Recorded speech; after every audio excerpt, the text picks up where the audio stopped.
All right, I'll call that 1 p.m. How are we doing, MAGFest? Oh, no, come on. How are we doing, MAGFest? Is this anyone's first panel, like, of the weekends? Yeah! That's what I like to hear.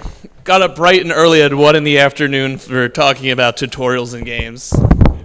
So I am Professor Nick, he, him. You can find me on Twitter. I'm not going to call it the other stupid name. On Instagram, I'm Nick_Dooma, Dooma. And I like to talk about video games, which, according to Robert Ebert, aren't art. I agree. No, I'm just kidding. So some obligatory notes. I enjoy cultivating an open dialogue and, discussing things with the crowd, getting their ideas and everything. So, where time allows, raise your hand, and if we're good on time, I'm going to call on you. If you have anything like inputs, questions, corrections, even just if it's something funny, I don't know, yell it out, that's fine. And as time allows, I'll call on you. I'm not a game designer by any means. I've only played Corey in the House and the DS. So don't come at me too hard if some small details are off or something. Just politely raise your hand. That's fine. I'll call on you and, we can talk about it. But then I'm going to call you a nerd. All right. We do it on time. I'm going too fast. This Red Bull's kicking in. So, an overview of what we're going to talk about. Game tutorials. Why most suck. Why specifically Valve? Why are we talking about Valve? Of all the game designers and developers out there, why the one that releases one game every 10 years?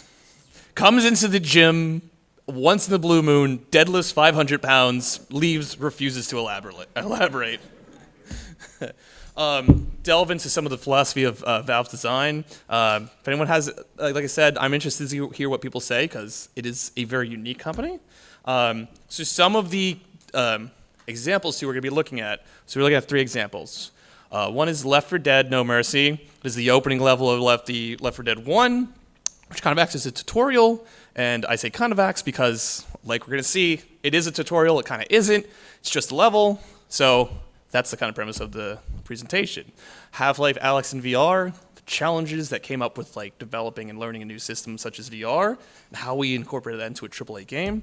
And finally, Portal 2. Now, that's the bread and butter. That's the thing I wrote about in college 10 years ago and was like, yeah, I'll just make that a PowerPoint and do it at MAGFest. And then I was like, oh, I got to actually do a lot of research. I don't know how I got a passing grade on that paper. So, and then at the end, as time permits, if we have any open discussion, anything anyone wants to say, questions, notes for next time, because I try and, this is the first time I'm doing this presentation. So if anyone has anything to add, what have you, let me know. I would like to make notes, because I'm going to do this again, hopefully, and I would like to improve it for the future. So, what does the G in MAGFest stand for? You guys don't want to be here. Come on! What does it stand for? Good, yes. I am a dictator with the microphone up here. So, video games present an interesting challenge. But not I know games are I know games are like a challenge in and of themselves. I don't mean that you have to beat the game to... Dude, okay, all right. You know what I mean? Not like Dark Souls, but... All right, hold on. I gotta rephrase this. All right, scratch that. Jamie, raise the PowerPoint. So, video games present an interesting challenge. Can you guys tell me why? There we go, bingo. Winner, chicken dinner. Could we elaborate further? You had your hand raised.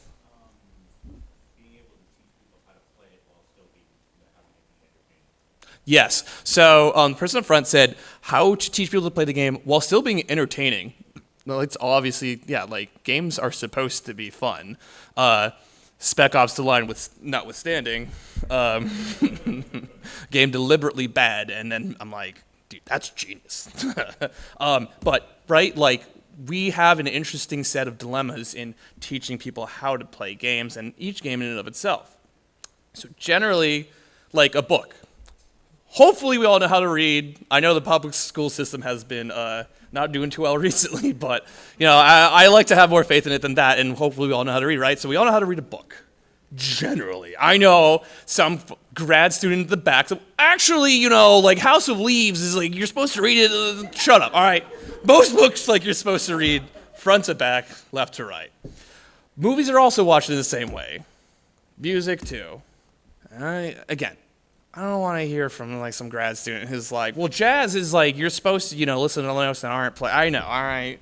But generally, yeah, like, you listen to a track, you don't have to, most people, your general layman, you don't need to understand music theory to understand music. You don't need to be Roger Ebert, who hates games, to understand and play watch movies. Yes, there's weird examples that don't abide by this, that you have to do research on. The idea of learning more about a piece of art when you explore and see the art, that's a whole other ballpark. Some art museums do put little things on the side of a painting that gives the history and context. But generally, I don't need to know how to watch a movie. Hit play on Netflix. It asks if I'm still watching. Yes, I'm still watching my third Tarantino movie tonight. So, games are interesting though because they are an interactive medium. Movies, music, it's passive. Now again, we could get into more meta discussions how, I would argue movies are a little bit of an interactive medium, that they do form a conversation with the audience, but generally, if I start a movie, it's gonna keep playing until Netflix asks me if I'm still watching, right? If I'm playing a game and I leave that controller motionless, nothing's happening, right? So, another important note is that the interaction isn't an ancillary element to the game, it is the game itself. At least good, effective uses of the medium of video games, and that they're good art, uses the medium of interactivity. Does that make any sense?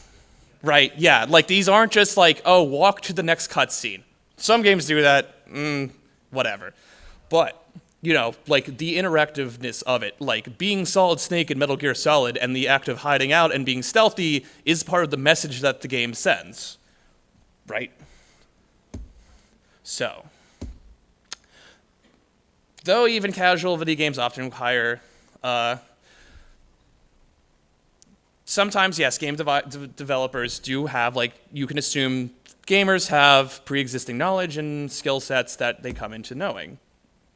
But there is still, things that you have to know for each and every game, sometimes each and every genre. I could have played shooters before, but I go and I play Arma 2. There's going to be a lot that I need to learn. I could have been a shooter fanatic. There's still a lot to know. So thus, even casual games require tutorials basically every time. Thusser, which is a word I'm inventing, is designers must be conscious about how these are taught and how to do so. So this goes to the floor. What are some things a tutorial must teach? What buttons do what? Anything else? Basic mechanics. Could you elaborate? Essentially, what interactions you can and cannot make with the environment and other problems. Good. Yeah. So mechanics, what does what, the causality of it. Did they say your hand over it near the nun? World building. That's a good one. When you want to press those buttons, that's good. What could you elaborate?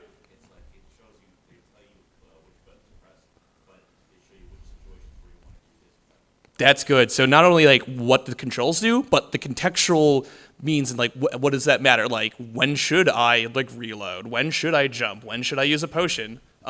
Yes. Might be an entire side conversation with game language in itself. Ooh, yes.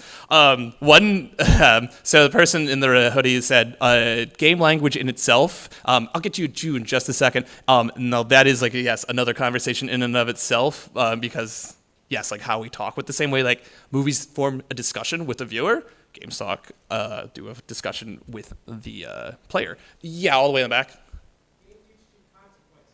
Ooh, consequences. That's a really good one. So rule set. So this is what I had said. And rule set I think is part of consequences. If I do X, Y will happen, right? If a Koopa Troopa touches me, I die. If I have to spend mana to cast spells. like how the games work, the interactivity, what causes what. Some things I'll say too is like you have to make sure that the players understand causality. Like if I don't know, if I cast a spell and then 10 minutes later I lose mana, I'm not gonna know that. Like, I'm not gonna connect those, right? Anyone ever hear how you train a dog? You have to be very connected to, like, if they poop on the floor, you have to like correct them there. If you do it 10 minutes later, that dog is like, you're just being mean to me. Yeah, if you steal something in Skyrim and then you get the consequence 10 minutes later, that doesn't really teach anything. And so generally, at least my theory is that games must teach controls, rule set, mechanics, or gameplay loop. Like how the game works. Like in Pokemon, it's like turn-based. Like, oh, I'm going to hit you. I'm going to take a turn. I'm going to do a thing. Goes back to you. Half-Life, as we'll get to, is like run, move, think, or run, think, move. And strategy. Not all games do strategy, but I think that's an important part of a good game tutorial is like not only like here's the tool set, but okay, how do I put all these parts together? It's like you've taught me the notes and how to play them on a violin. How do I make music? So, let's watch some bad game tutorials. Are any kids? Anyone care about cursing? Cool. Oh wait, wrong one. But you might know this little ditty.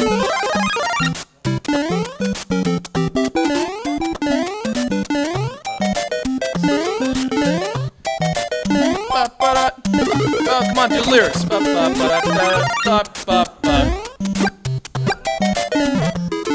You know, this kind of thing, I feel like I'm like, why should I play this? Like, everyone knows this, but like, I always come into these kind of things with like what I think is pre-existing knowledge, and then someone's always coming up after like, I've never actually seen the original Mario.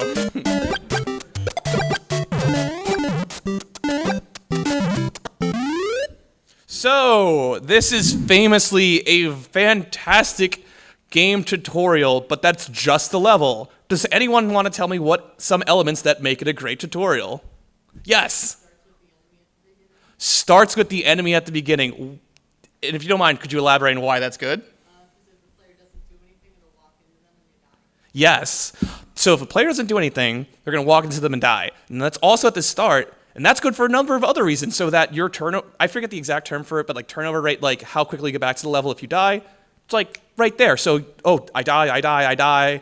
And then like I'm just going back so that like I don't have a long way to go to get to that enemy and learn to avoid it.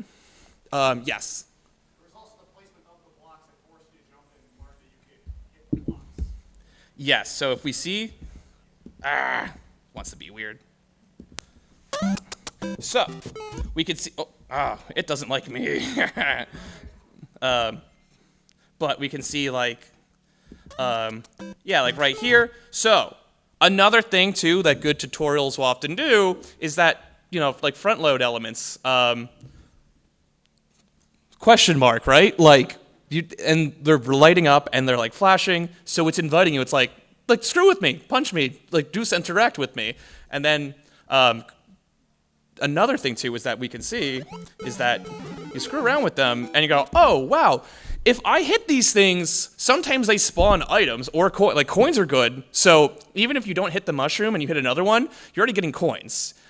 Which kind of universally to some extent, I don't need any linguistics to be like, well, coins don't always mean good, but like coins are good. Like you want to get them, right? So you miss that, then you're like incentivized. I should hit coins. Not only that, but then if you get the mushroom, and it's right there too, so you then, mushroom's just telling you already, like, this is what the mushroom's going to do. It's a thing you want to get. You want to break coins. Yes. During the part where you're jumping over the gap or whatever, there's like a certain area where there's no hole in the gap.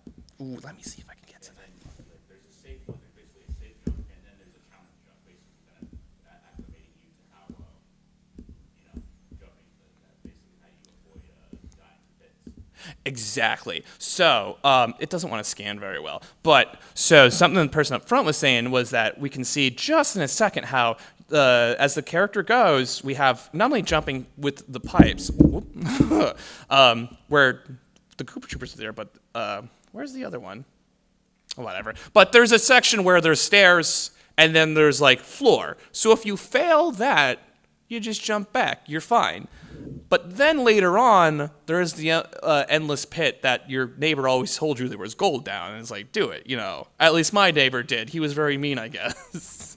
Was no one else, right? My friend was like, yeah, jump down there. You get like a secret level, right? But yeah, so we have this idea that good tutorials will do something in a safe environment and show you things how to do them in a safe environment, and then they up the stakes where like death becomes present. I saw some more hands. I thought I saw one that I saw earlier back here that I wanted to get to, but that's fine. How about hoodie, camo hoodie, I think? It starts with simple concepts and then branches out to more complex concepts. Yes, so we have simple concepts like you're only introducing the concepts one at a time, like you're only dealing with one Koopa Trooper, one threat at a time is an important thing in game tutorials. Like if I just hand you chainsaws and I'm like, juggle these, but also like dodge fireballs and also yodel, each one of those is a challenge in and of itself. So we want to introduce these elements separately. I think I saw another, yes. Activating the mushroom, one of the first things the interactions they give you is they show the utility of it by giving you more brick blocks that you can now smash because you have the mushroom, and some Goombas, which they will prove to you you don't instantly die because Yes, so not only you get the mushroom, but then also you get a lot of place and ways to use it. So showing you the utility of it. There has to be a reason why, you learn these elements and items and stuff. Now, if I just, if I give you a game and I'm like, oh, here's a flaming chainsaw. I don't know why chainsaws are on the mind so much, but let's say I give you a flaming chainsaw, but then like I don't give you like a way to use it. You're like, well, what good is this? As opposed to like, here's a door that you can chop down with it to get to like cool stuff in a level. I know more people have their hands up, but we have to keep going. So that was a cool tutorial. Let's watch a bad one. Acknowledged. Loading basic tutorial batch 101 from Military Navigation for Idiots. Auto holstering weapons for silent approach. Oh, you fucking asshole. Now have fun! Ah, for fuck's sake. Jump if you wish to jump.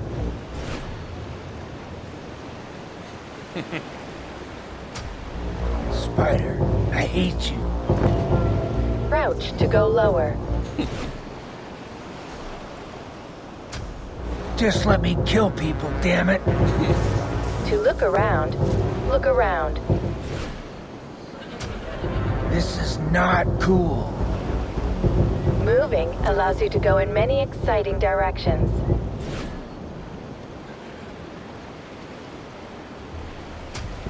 Why? Running is like walking, only faster. So that is from Far Cry Blood Dragon, which is a great DLC. It's only a few hours long. It's like on sale for like $5 or something. Recommend everyone play. It's voiced by Michael Biehn from like fame of Aliens and Terminator. So fantastic game. I love that. But can we talk about like what makes that a bad tutorial? I know it's a joke, but like what elements are just like you see like I've seen this in other games where it's not a joke. Yes.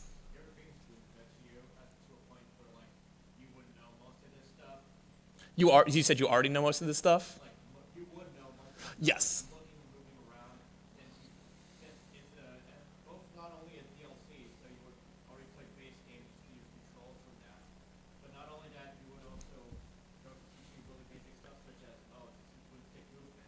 Yes, that's a good point. So it's like teaching you things that like you can presume if you're a game developer, that if you're an FPS player, you already know these things. And especially if it's a DLC, you've already played the base game. Yes, in the black shirt.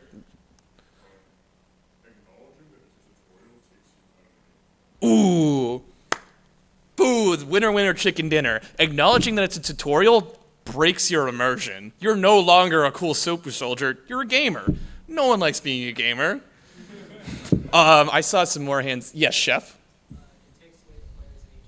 Ooh, takes away agency. Would you mind elaborating, or do you have anything more to say about that? Because that's a good point.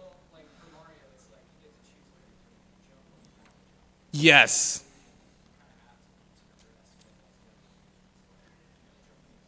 Yes.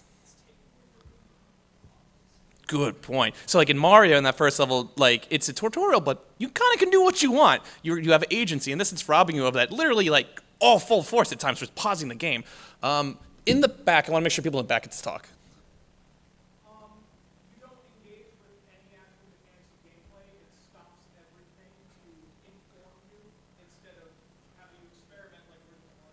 Ooh, yes. So it stops everything. You don't get to experiment with like the game mechanics. I know a lot of people have a lot of things to say, but we do only have an hour, so I have to keep going. So some things with game tutorials. Text is a bad teacher.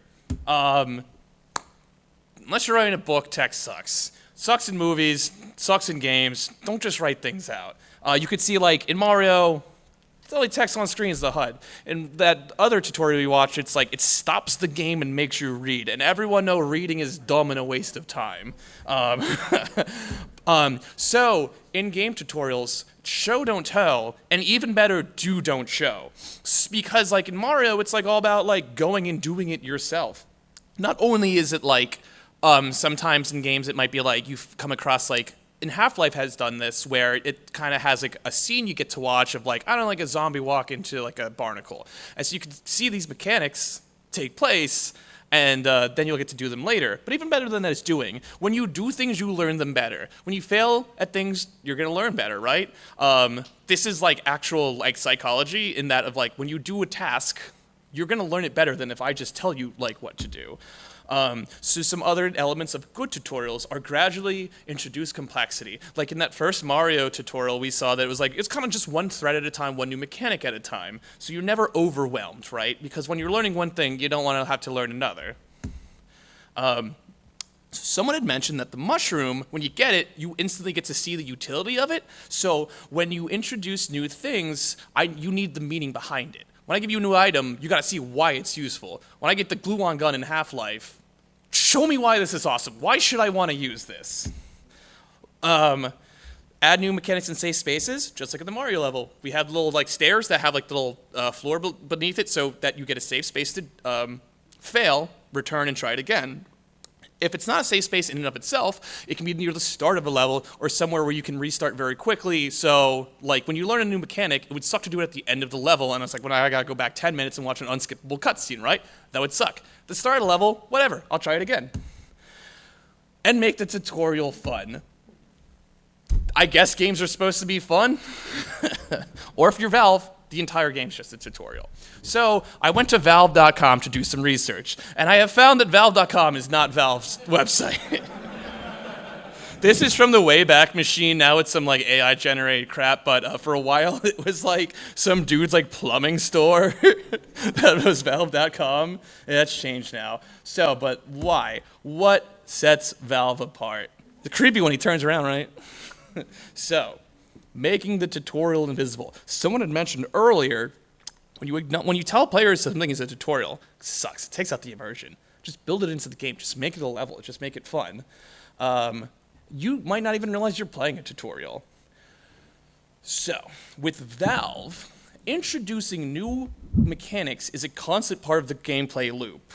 Other games do this, but I feel like Valve really excels at this. It makes it a core part of like their game experience. You think about Half-Life, you get the gravity gun not too late in the game, but like, does everyone know what the gravity gun is? It's like in Half-Life 2, it's a weapon where you can aim at objects and pick them up and throw them around and shoot them at like the enemies and all that. Really cool weapon, like was very revolutionary for the time. That comes like not too early in the game though. It comes kind of later, like it's always introducing something. And then when you introduce these things, you have to do a tutorial. Would you want to do a tutorial like late in the game? If it's fun, sure. So, something unique to Valve too is extensive playtesting. They are insane with their playtesting. They will do playtesting very early in development, and they will change things very late in development if playtesting like shows that there's issues. So, I want to mention that like this might come off as like, why don't more developers do all this extensive playtesting?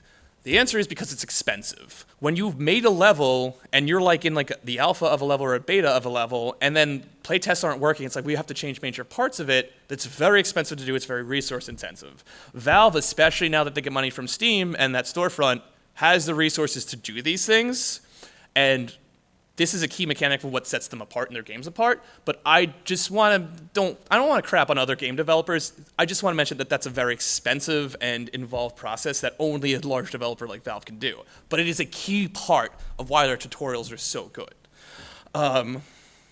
So, also something unique to Valve is that they have a flat organizational structure that is leadership-ish. Gabe Newell is still like the CEO, and they're still kind of leaders. This point is a bit of a contention because there's been some kind of problematic things that come from it. Their diversity is kind of poop. How they work is that it's like a leadership-less organization, and if you want to work on like Half-Life Alyx, you can go work on Half-Life Alyx.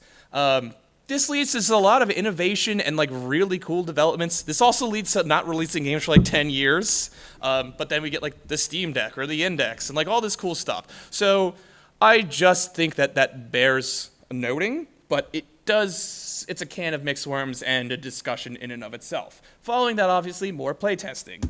So, to quote from Mike Amberder, a Valve experimental psychologist. Yeah, I bet you don't have that at your work. In an interview with SteveBromley.com, he said, "At Valve, we see our game designs as hypothesis and our playtests as experiments to validate these hypotheses. In addition, we always want to iterate and improve our work, and we are constantly sending feedback through playtests and other means in order to do so. By making use of a wide array of user research techniques, we will make our better decisions, and as a consequence, better games." So it's this perpetuating cycle, right, of playtesting, that playtesting making data that drives game design, playtest some more, and while this is also an element of like the whole overall game design, it's, I think, a unique element that makes, like I said before, the playtesting makes these tutorials very slick. So, my hot take corner, Valve's obsessive nature about playtesting is the key, like I said, to such smooth and invisible tutorials.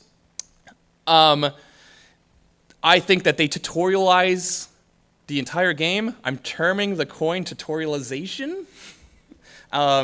So, this creates this like ongoing cycle of making games, playtesting, that data then driving further of making games and refining it. Again, like I said earlier, not every developer can or should do this. It's expensive. It takes time.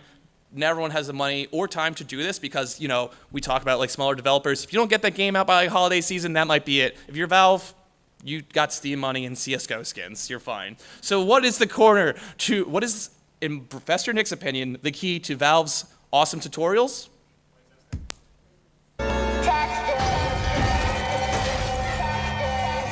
I'm glad someone said it, though. I appreciate the feedback.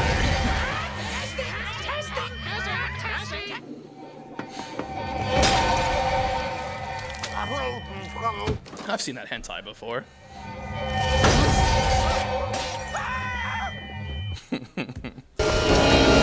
So, we finally get to our case examples. Proceed to Mercy Hospital for evacuation. Repeat, proceed to Mercy Hospital for evacuation. So, this is the first level of the original Left 4 Dead, No Mercy. What is your objective in the game? Could anyone tell? Proceed to Mercy Hospital. Sometimes tutorials are also rather simple. Tell me what I need to do. Show me where I need to go. You know, some parts of it are rocket science, some parts rather straightforward. So, let's take a look at which the seamless way this level introduces new players to zombie hordes. So, this is the first level of the original Left 4 Dead. So, not explicitly a tutorial because this is like a level that will just be in rotation and stuff. But if you're playing for the first time, this is the first level you'll play. Like I said, it is a multiplayer game, so something unique to this, as opposed to Portal, Half-Life, or other Valve games, is that you talk about like the entire length of like Portal. That's kind of one arc, right? In multiplayer games, each level is kind of its own game, right? So within this one level, we have to kind of go through the entire arc of learning the game. So as we can see here, does it show? Oh, that does not show as well as I thought it would. So that's the overview of the map No Mercy. So the first level from Left 4 Dead. So we can see here it's a relatively linear map. There's few branching paths. So within Left 4 Dead, later on, you get lots of branching paths. There's different ways to go, and not only that, but there's lots of like halls and whatever that will lead to like items, ammo, what have you. And it's like a risk-reward thing, right? Where like you can explore and get more items and whatever. But that can also, the risk-reward could lead to like getting trapped by zombies. That's not necessarily something you want to do to new players. But there are still branching paths. So we still need to introduce the idea of like, no, it's okay to go explore, and if you explore, you'll find like new cool items that will be useful to you, but you don't want to overwhelm the player. You don't want them to get lost. So, like I said, yeah, it lets players do this without getting trapped or lost or especially separated from their group. Because one key element of Left 4 Dead is sticking with your homies, and it's easy to get lost when you're new, and if you do that, you're kind of dead.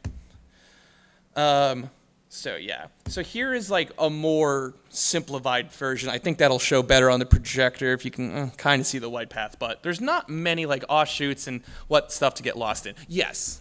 But when you're talking about the players sticking together, isn't a part of like reinforcing how they want to play by the director making sure that people who go away from the path are punished? Like, Yes. through their playtesting, they realize it's only just they do this to reinforce habit or. Yeah, that's a good point. The AI director, so Left 4 Dead has like a director AI that will like change the enemy's AI behavior and horde behavior and spawns of special characters on the fly to kind of react to how the players are going. And as the person up front said, like one thing that it'll do is like it will try and punish players in this level if they split up from the horde. That way you learn like, yo, you got to stick together. If you get isolated, that's bad. That AI director is another just conversation in and of itself. So here are some other levels from the game, like later on, and you can see that these are a little more complex. Not only they're longer, but there's more offshoots. There's more open areas with which to get lost, separated from your group. So this is reinforcing the idea that like it's a good way that the level lets you kind of get lost and separated from your group, but not so bad that you would get frustrated. So. Now we also have the idea of gradual introduction of game mechanics. So in No Mercy, we do get almost a whole rundown of the things you can encounter in the other levels in the game, one of which being car alarms. So you can see the first one. I was too lazy to go back and like load up the game and everything, so this is kind of a crummy clip, but you can kind of see there that red car on the right that the headlights are pointing to, that's the first car alarm you encounter. That's very obvious, right? The other car is like spotlights on it, making it like, this is something to look at. So, why might that be a good idea? The first time you encounter a car alarm as like a mechanic. Does anyone know Left 4 Dead, like why that's bad? Yes. Lets the other zombies know that you're near. Oh, so the car alarm lets other zombies know you're near, yes. Yeah, it summons a giant horde. So what they do here is oh, yes? I mean, it's also playing up to your expectation that maybe something helpful is there. Yeah. Yeah, if you had initially thought of it that way before you even find out what happened. Yeah, it plays up to your expectation that might be something useful there. So it does invite you to like maybe screw with it if you want. But so what's clever about here is that it's isolating these mechanics one at a time, but also it's showing you like this is a car, like it's highlighting it, and it's whether you set it off or not, it's really showing you like this is going to be a car alarm. This is going to be a new mechanic. Without even like doing a lot of text box or anything, right? So one important thing that I think someone did mention earlier is that there's like a causality, right, that you want to address when you're teaching a game. And this is a really good way of doing it because if you could imagine if this was too complex and you had other things you were learning at the time or you're being overwhelmed by a horde already, and you set up that car alarm and you got a horde, but you didn't really like, it didn't click, right? It didn't click that if I set up a car alarm, I'm going to get a horde. It's not a good teaching moment. So what Valve does is they take this and put it in isolation, and it's like, you know, go on, like touch it. Like they're almost inviting you to screw with it. And then that way it's just sitting on its own and it's like cause, effect. Yes? Another specific thing about the comment is because they put so much emphasis on it kind of incentivizes that like the next time you play with someone new, you're brought back to that moment and you're like, oh hey, by the way, this is a car, don't touch it. Ooh. That's a good point. So they said that this invites on replay too, that if you're an experienced player, it's a good moment to where like the car's almost like on a stage and you go, don't touch that. If you touch that, you're going to get a zombie horde. As opposed to like some car hidden in like traffic or something. Yes? Also musical, they use like a musical. Oh, there's a musical, yeah. So there's a musical cue. we could have a whole other discussion about musical cues in Left 4 Dead 2, because that's another just general game design thing that's great. But also when you put these things in isolation, right? Like if you were dealing with a lot and you hear that musical cue, you might not really comprehend it. But when you're doing nothing else and that musical cue goes off, you're gonna go, oh, I associate this with the Horde now. So yeah, like when you isolate, I'm sorry, yeah, I gotta keep going. So when you isolate these things, you get this like nice cause and effect. So here it is here. Also, a great thing with tutorials. So remember, like I said, you introduce new elements in safe spaces. So this isn't necessarily a safe space, but if you could see that little circle I put there, that's a little symbol to the safe room. So if you screw this up and you start to get overwhelmed, the safe room is right around the corner. I don't know what this guy was doing on this playthrough, but... See? Yeah. That safe room's right there. So let's say you're a new player and you screw it up. That safe room's right there. You've gotten a nice little challenge, you've gotten the cause and effect, but then you still have a way out. That way you're not getting overwhelmed near the end of this chapter and having to redo it. So then also within this level we get to like a holdout event. It's hard to see on that, but it's like very obvious where you should hold out. There's a room in the back of this warehouse. It's the only place with lights. It's hard to make out, but there's a minigun right there. Everything about this level is saying, hunker down here, like good times ahead. So again, while not necessarily a safe space, it does kind of introduce this mechanic of hordes in a way that you could probably be all right. And it's also showing you like an optimum strategy. As I was saying like early on, one of the things games should teach or tutorials should teach is like strategy, and not necessarily like how to min-max things or what have you, but just generally like, you know, this is how you actually survive. Like I said, it's important not to overwhelm players with a new thing. It gently guides players too. So show, don't tell, do, don't show. Don't give me a text box that's like, when you hide out from a horde, here's how you should do it. Gently guide me. When you are, it may seem very dumb, but like when you are gently guided to do something instead of being told to do it, you're gonna remember that better. It's a better teaching moment.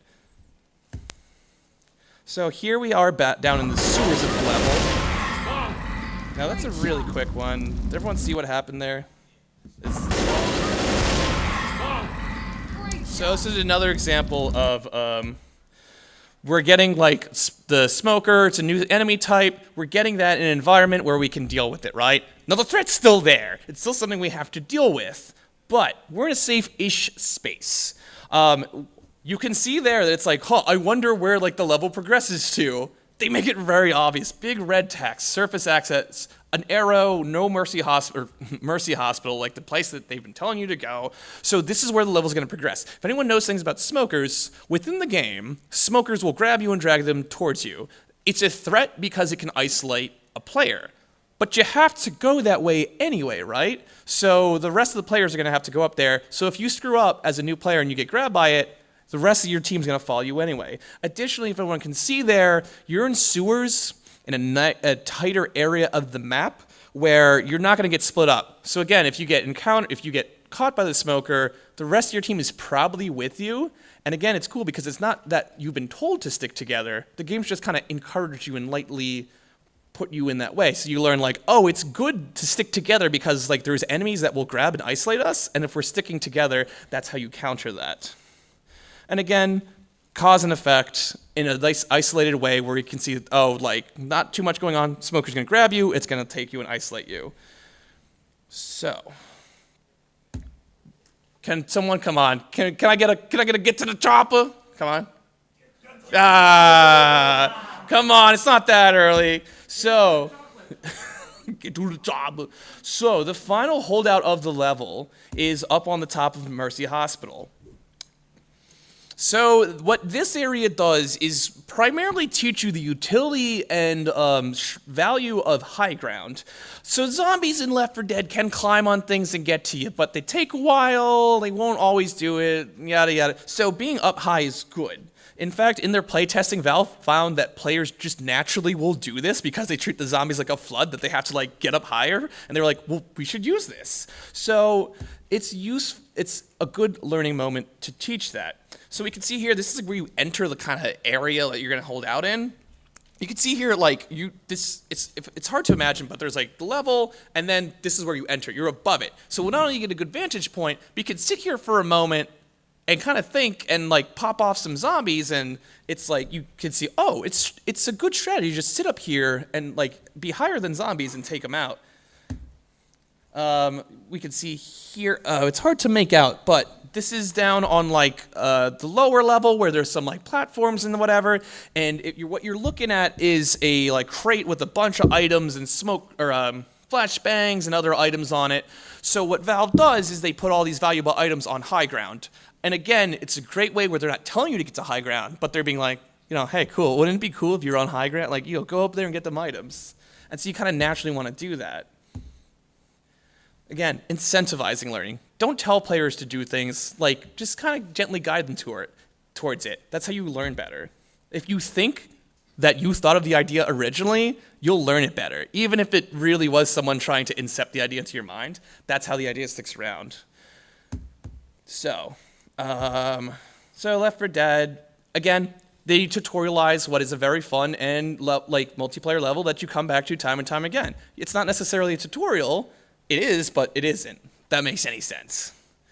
So it's a forgiving map in a lot of ways. You can kind of screw up, and it doesn't punish you too hard. So we're going to get now to Half-Life Alyx. Has anyone played this?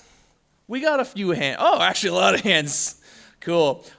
High water mark for VR. My personal opinion. I don't think anyone's met it yet.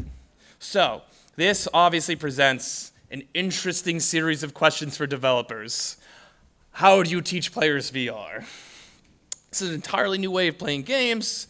Also exploring levels and navigating through levels. So in VR, some things that in the developer commentaries Valve said is that like the size of levels in VR are radically different. So you think about Half-Life 2 or I don't know, like let's say Halo, like a traditional first-person shooter game. You got big, wide open levels, right? In Half-Life, they often said that like giving players like these like big levels are bad in VR. It's overwhelming. Like so they put you in kind of smaller rooms because just in VR it's such a denser experience. So controls, right? Said controls are one of the primary things you gotta learn in games, or tutorializing a level. What are some challenges, and I'm putting this out to the crowd, what are some challenges that come up with teaching players VR controls? Yes, and then you. Spatial awareness. Could you elaborate? Basically understanding how, like, well, a big issue with a lot of VR games is understanding where your position is within the game. Okay, yeah. Being able to know how you can interact with the stuff around you, like, it's just kind of like getting yourself used to being in this different. Okay, so spatial awareness, being in VR, being in the play space. Yes. Every game has a different like sort of way of moving because it's such an early thing that there's teleporting and there's moving like with the analog stick. And I know there's different options in this game, Yeah. but like trying to So the unique elements to each VR, yeah. So that was a good point. That like there's unique elements to each VR game. Like it, generally, yeah, you move your hand like this, your hand's gonna go like that. But some are different. Some have like weight to each item. I saw a hand over red shirt. I don't think you talked yet. No, it's just, I guess backing up a little bit, you're talking about small environments. Part of that may have been technical, because especially with early VR games, it takes a lot more power to render the same thing. So Yeah. a lot of developers cut the environment very small, so that way they can give a much better level of detail that's closer to a traditional. Yeah. So an element with VR is it takes a lot of power to run. So you make the level smaller out of a technical requirement. Yes. For this game, all the guns are one-handed, so you're never having to hold with two hands.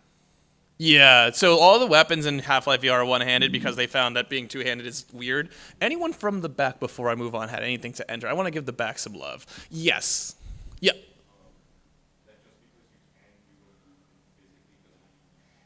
Ooh, that's a good one. Yeah, just because you can do a movement in VR doesn't mean you should. And I would say further, it does, or like maybe you doesn't do anything bad, but it doesn't have any utility, right? Like So VR is interesting in that it's like a more one-to-one with reality, and I found that when I introduce some people to VR, it's interesting in that like they will pick up some things easier as non-gamers, but also just like a video game, they're like it's not reality. There's limits to it. Like you can't do anything and everything that would just be real life. So yeah, so like gestures in VR, it's a big thing too. Did you have something to add? Oh, you're fine. I gotta use the bathroom, actually. So, what does that look like? How do we teach players this? So, famously, yeah. So this is like the very first level of Half-Life VR. Like, you spawn right on the other side of this wall.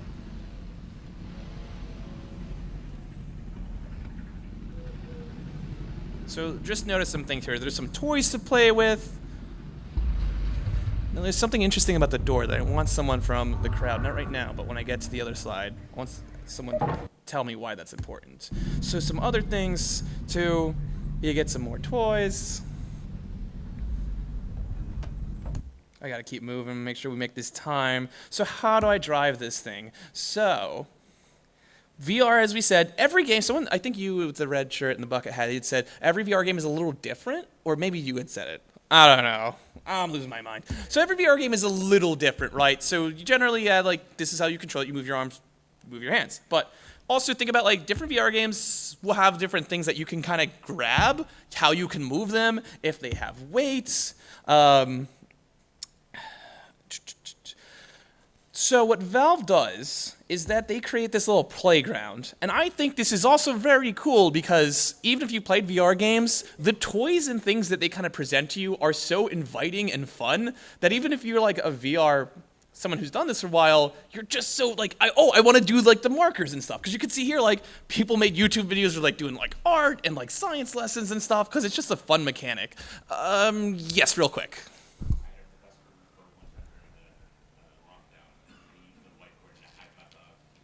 Oh, really? So they said someone in their class, a professor used Half-Life Alyx to teach class during COVID. Yeah, so like I think this is a really unique thing to Half-Life Alyx, and I think more game developers could use it.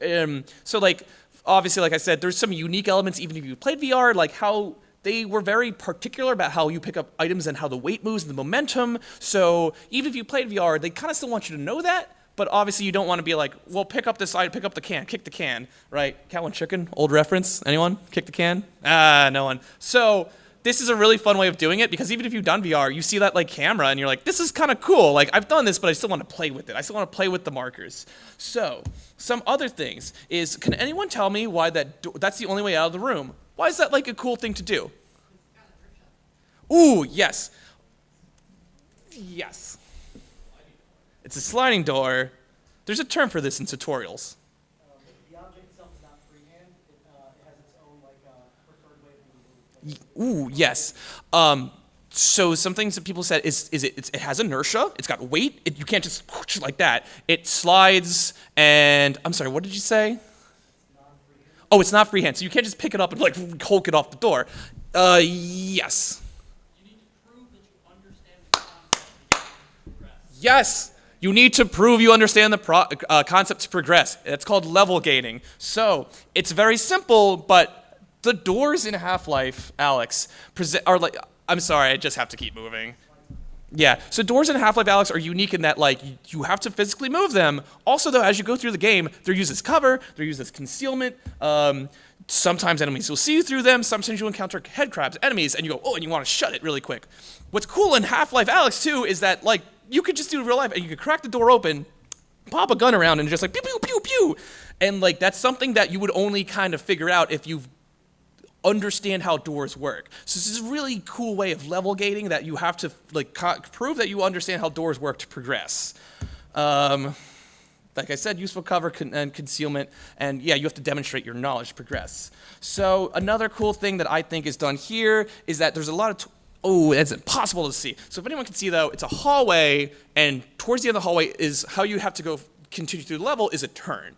So in Half-Life Alyx, you can use joystick locomotion if you want to throw up all over your office. So another option that even I, who kind of has built up sea legs to VR, use was teleportation. You zap around. One thing, though, with that is that you have to be able to turn. So this is a cool way of level gaining further where like it encouraged all these twists and turns encourage you to demonstrate that use of like, oh, I'm going to teleport, but also, oh, I can turn, and that saves you time and like a good way of like reinforcing that. Personally, and this is just my hot take, is that I think this is also a way of showing players like, hey, don't use traditional locomotion like if you're not ready for it. So you get through all these twists and turns, you get nauseous, and like, I'm going to teleport actually. I have to keep going because we're running out of time. I apologize. So searching for loot, it's unique in VR. Let's say in Skyrim, you hit a button to search your locker, right? VR, and especially Alex, is really unique. You got to physically search, like duck under things and all that. Now, if you're a gamer and you've gamed for a while, right, that's not going to come easy. So, whoops. So what they do early on is they put a button behind a locker you've got to open up to progress. Another form of level gating. I can show you like the peak of this stuff. This is awesome. That is how literally items work. When I saw that trailer, I was like, no way. And that is like you pick up items, just scramble through shelves and stuff. I apologize if I'm rushing through, but I want to be just good on time. So we encounter a zombie here. So if you can see here, you're just encountering the zombie and the particle, and it's behind a locked gate too. So a cool thing that we're doing now is it's kind of a safe space. Not only that, but the lock, that padlock that you have to shoot, puts it at the player's pace.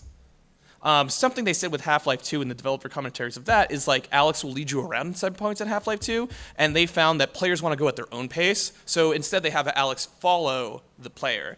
I don't know if that works for all game design, but generally going at players' paces will be a better experience.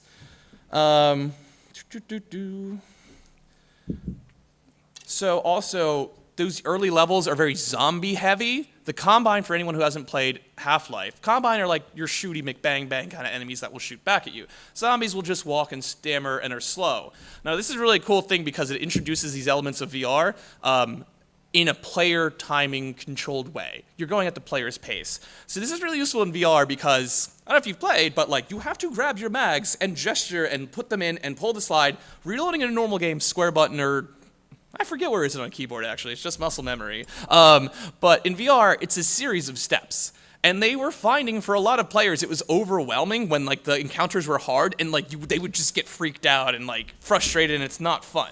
Games should be fun. So these early levels are really clever in a way that you encounter a lot of zombies who are slow and still presents a challenge. You still have to get past them, but you're going at your pace in terms of like reloading, and I can aim and like pick out things in my time. So. Alright, there's Jeff. He can't see me, but he can hear me. So every move must be nice and calculated. Alright, let's go. Yeah!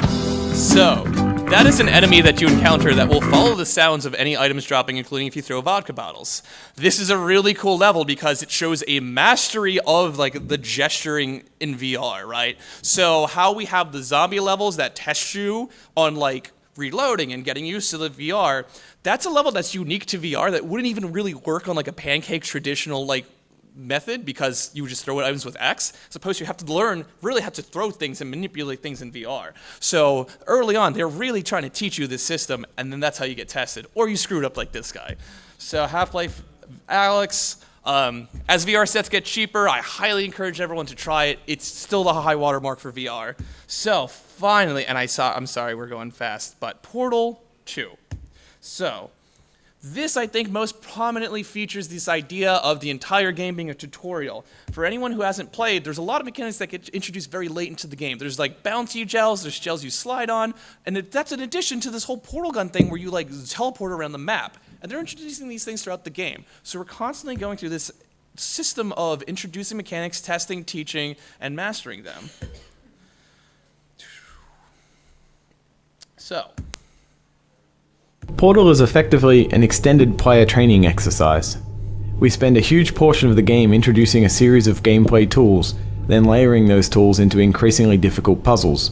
This layering starts here, where we train the button and box mechanic, before introducing the more complicated concept of portals.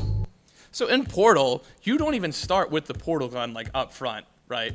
You start with boxes to be like, this is how you open doors, and then they give you a portal gun that only shoots one of the portals, and they'll have like another one somewhere else in a fixed location.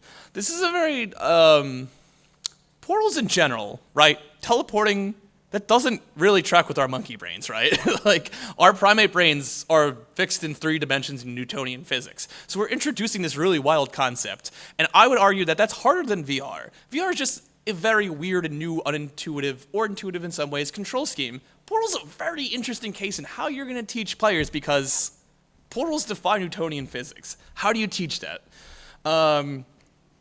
So, this is how it's done.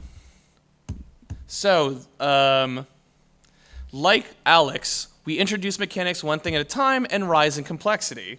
Like I said, at first, players can only use one portal at a time, and then, like, one is fixed, and eventually you get the full portal gun, you get to shoot both. And in Portal 2, then we get, like, jumpy gels, they do lasers that will, like, you need to track and move throughout the scene, floaty things that will allow you to, like, traverse the level, but we have to introduce these things one thing at a time, right?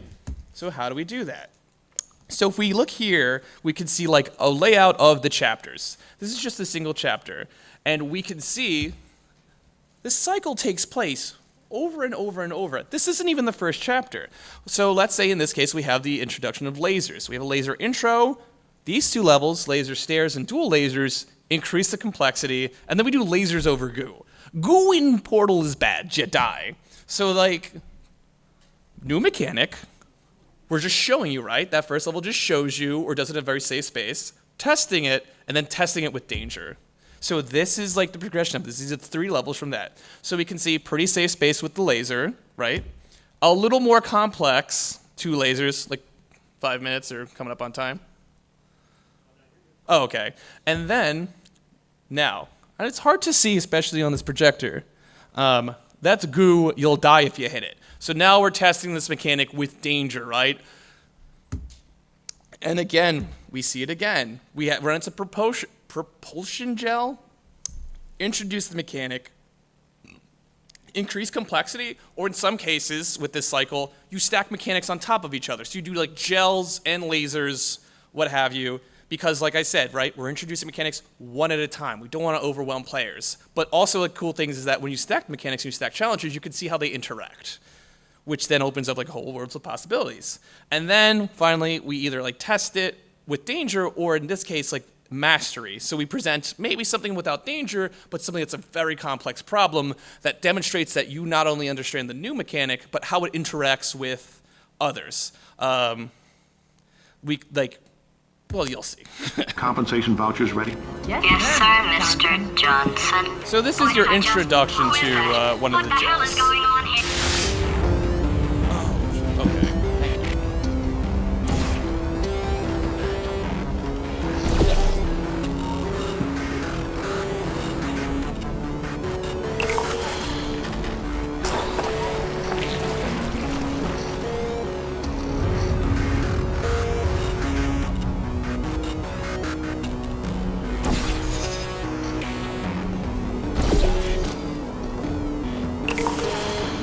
See here, physically there's not a lot going on with the level, right?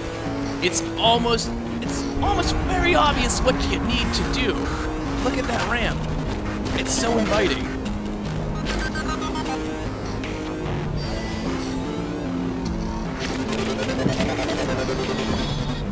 I think you were actually supposed to fall into the portal and then shoot, but I guess you could do it like that. So, right, this is the introduction of that slide propulsion gel is I think what it's called. So some things with this is that one, we're introducing one mechanic at a time.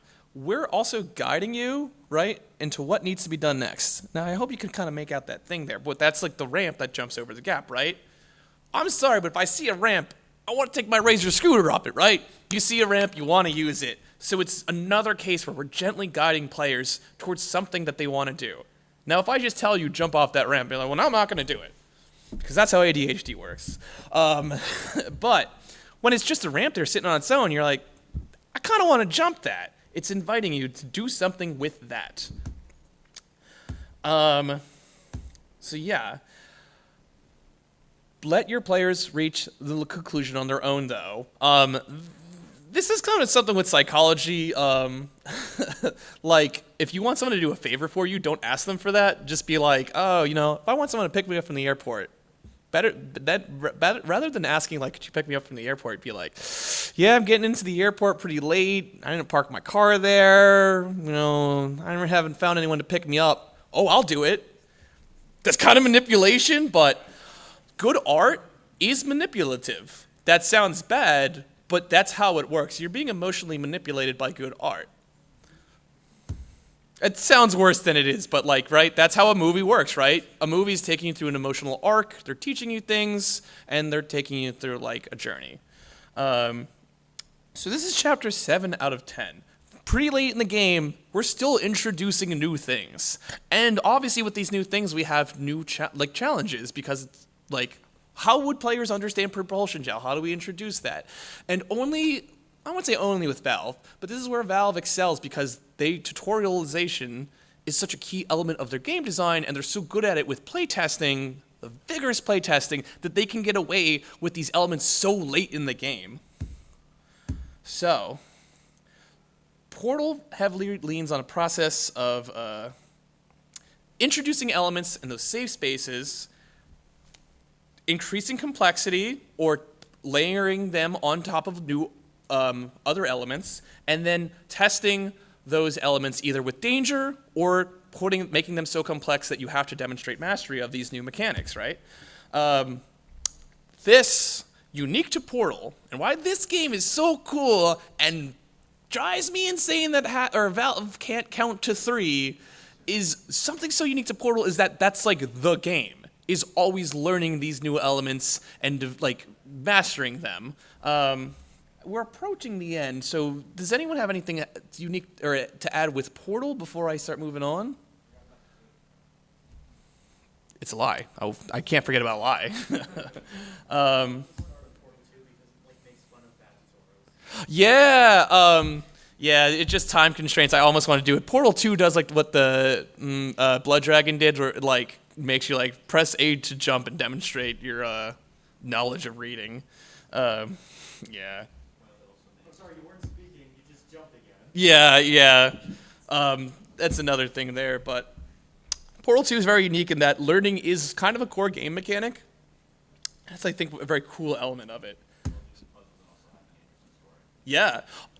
Again, that's really why I like Portal 2, because to keep the scope of the presentation narrow, I don't want to go too off topic, but it's really cool that Portal actually has a story, which is unique for a puzzle game, and it's also very funny. But what have we learned? Playtest, if you can afford it. Anything else? Sorry? Immersive tutorials. How so? Yes, make tutorials part of the game. Don't announce it. Did I say hand over here? Chef, yes. Yes, make tutorials fun. Yes. Yes, do, don't tell, show, don't tell, do, don't show. Be manipulative. In-game design. In-game design. But yes, no, it sounds really bad, but it's hard to explain, but if you know someone who tells a good story, they kind of reel you into it, right? I'm not just going to tell you how my mom tells a story. It's all these paths and whatever, but it's because you're building up an emotional ramp to it, right? If I just told you the end of the story, that's not very fun. It's more fun to kind of be drawn along. And it sounds like a dirty word, being emotionally manipulative, but again, this is how good art is done and how you really bring in an audience. Yes. Sorry? Yes, exactly. Horror movies want you to be scared. You think of a horror movie, it's being emotionally manipulative, but that's the appeal. So think of that when you think of tutorials, right? You're manipulating your players. You're trying to incite things into their head without telling them that and get you to do what you want without telling them. And it's manipulative, but that's how you learn more effectively. Yes? You want to incentivize your players' ability to comprehend what you're showing them? Yes, incentives through tutorials, really important, and a key part of design. Yes? Don't hold your player's hand, but give them safe environments to experiment. Yes, no hand-holding, but safe environments with which to experiment, right? Like we could see in Mario, you can go left. Now you're going to be stopped, but you can do it. You can run into the Goomba. You can break the blocks. You can fall down the hole. Now, it's not necessarily a safe space. You could die, but it's such a quick level that it's like, oh, screw around. Do whatever you want. Like, you'll be fine. Like, learn the game mechanics. So, one important thing is learning can be fun. Yes.